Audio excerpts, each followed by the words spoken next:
Hello welcome back to my channel. आज फेरि हामी दाहाल किचनमा आएका छौँ र दाहाल किचनमा चाहिँ अहिले काम धमाधम भइरहेको छ र एउटा नयाँ कलेजको ठुलो काम पाएकोले त्यो कामको लागि चाहिँ धमाधम कामहरू हुँदैछ। जस्तै म तपाईँलाई आज दाहाल किचनमा अब एक दिनमा कसरी काम हुन्छ त्यो देखाउने छु। यो चाहिँ खुट्टाहरू रहेको छ 1.5 इन्ची राउन्ड एसएस पाइप हो, 16 गेजको 1.5 mm थिकनेस र यो चाहिँ सेल्फहरू रहेको छ।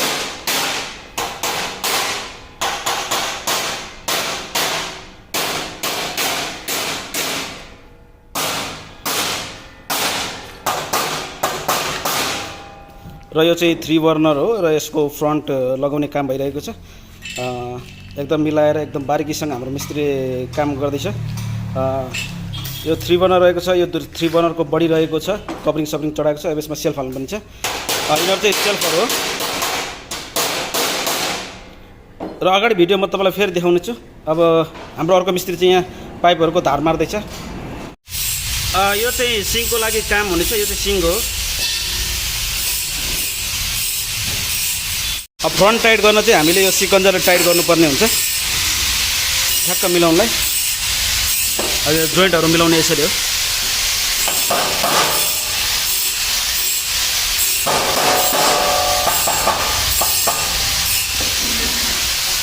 ठ्याक्क लेभल आएपछि चाहिँ सिकन्जरले यो टाइट गर्ने र ठ्याक्क मिल्छ।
एंगल काट्ने काम रहेको छ।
यो चाहिँ टेबलको स्ट्यान्ड रहेको छ र अब यसमा चाहिँ खुट्टा हाल्ने काम हुन्छ।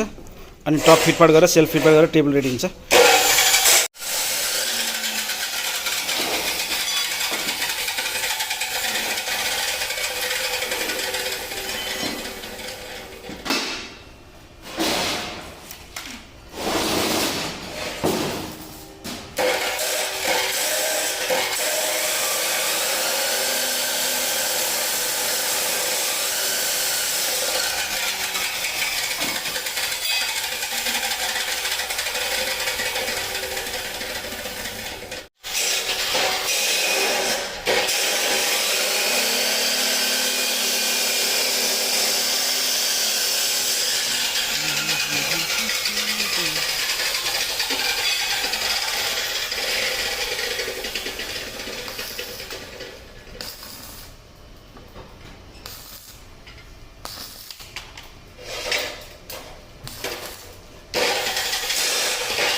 यो चाहिँ एउटा टेबलको फ्रेम रेडी भइसकेको छ।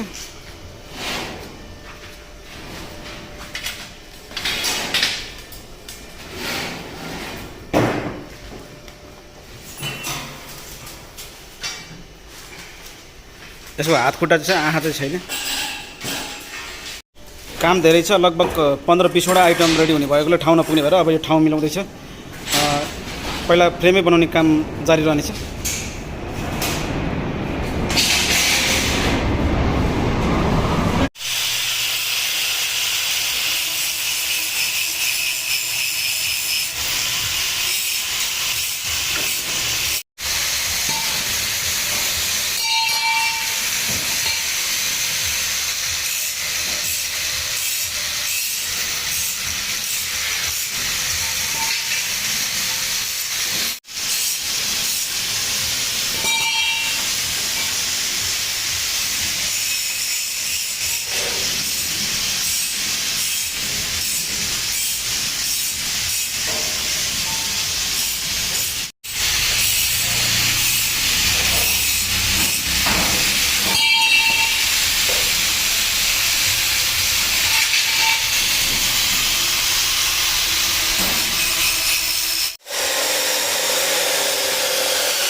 हेलो साथीहरू, फेरि पनि स्वागत छ मेरो च्यानलमा।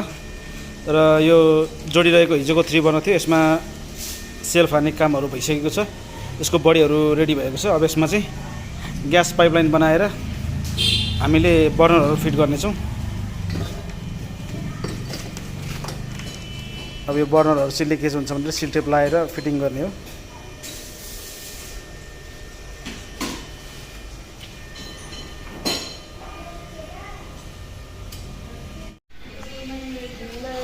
र साथीहरू, यो चाहिँ अब सेल्फमा यसरी एङ्गल सपोर्ट प्लस दिइन्छ।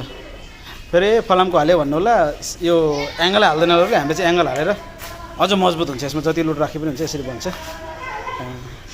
अब यो चाहिँ फ्र्याङ फ्र्याङ नहोस् भनेर यसलाई चाहिँ अब बट्टाको सिलिकोन लगाएर साउन्ड प्रुफ गर्नको लागि हो। र टेबल हाम्रो रेडी भइसकेको छ लगभग। अब यसलाई फिनिसिङ, सिजनिङ, पोलिसिङको काम हुनेछ।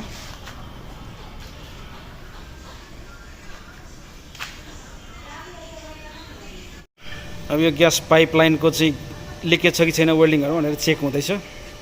यसमा चाहिँ अब भल्भहरू पनि लिकेज हुनसक्छ, वेल्डिङ कतै कतै मिस्टेक हुनसक्छ।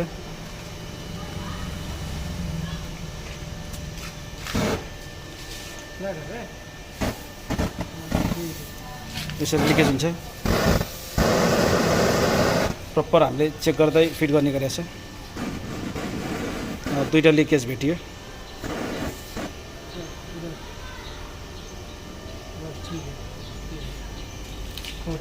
र अब यसलाई चाहिँ एकदम मजाले गलाएर वेल्डिङ गरिनेछ।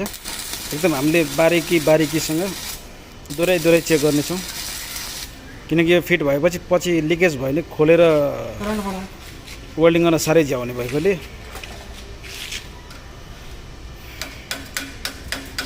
अब पछि लिक भयो भने यो कस्टमरलाई भन्दा पनि हामीलाई टाउको दुख्छ।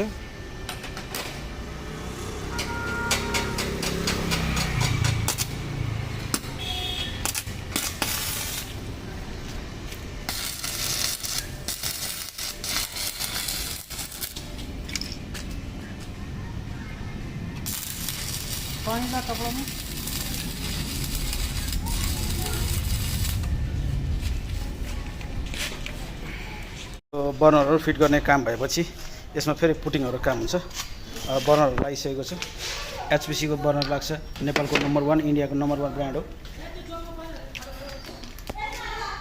र अब यो फुटेज सुटिङ लगाएर यसलाई नोइजलेस बनाएपछि टक्क यसमा प्राइमर गरिन्छ पहिला यो फलामलाई, त्यसपछि इनामर लगाइन्छ, त्यसपछि यो पनि स्टिल बन्यो।